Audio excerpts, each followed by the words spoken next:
Hinaplos ni Stella ang sariling tiyan at hinayaan ang masaganang luha na dumaloy sa makinis niyang pisngi.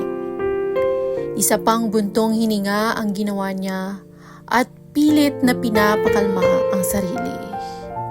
Ayaw niyang pati ang anak ay mawala sa kanya. Ngumingiti siya para sa anak. Bawal siya ma-stress kaya kailangan niyang maging mahinahon. Ipinapangako niya sa sarili na huling luha na ito para sa asawa. Ngayon na may buhay na kailangan niyang pangalagaan. Kailangan niyang pairalin ang utak ngayon at hindi ang puso. Samantala, babe, obvious ata na pinagtatakslikan ka ni Stella. Marahil ay nabalita niya na bumalik na ako. Kaya nagkagat agad ng lalaki na sasalo sa kanya mula sa kahirapan.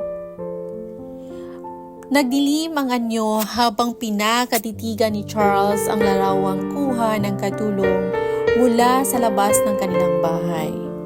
Naka-side view ang asawa niya sa larawan at inalalayan ito ng lalaki papasok sa magarang sasakyan. I told you, kuya! Mukhang pera talaga ang babaeng yan. Nakahanap agad ng matandang lalaki at mapera pa. Inis na humakip-hip si Sophie sa harapan ng kapatid. Blanco ang mukha na tumayo si Charles at tinalikuran ang tatlo. Gabi na, magpahinga na kayo. Mabilis na hinawakan ni Magda ang braso ni Sophie upang pigilan sa pagsunod sa kapatid nito. Tama na, iha. Hayaan muna nating makapag-isip ang kapatid mo. Nakasimangot na napaidyak ni Sophie ang isang paa dahil sa inis.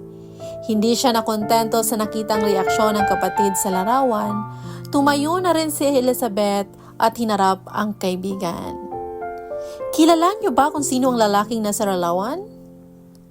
Sandaling natigilan si Magda at ngayon lang din naisip ang tanong ni Elizabeth.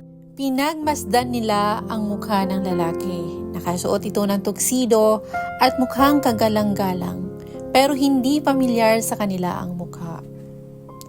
Ma'am, isa ba yan sa inutusan mo upang sirain ang mga mata ni kuya sa babaeng iyon? Tanong ni Sophie sa madrasta. Hindi ko siya kilala. Wala akong alam na may kamag-anak siyang mayaman o di kaya hindi ko alam kung sino ang lalaking iyan. Never mind, wag na nating aksaya ng panahon kung sino ang lalaking iyan. Ang importante, napaniwala natin si Charles na may lalaking iba si Stella. Gumawa na naman ng panibagong kwento ang tatlo para lang hindi magkasundo ang mag-asawa.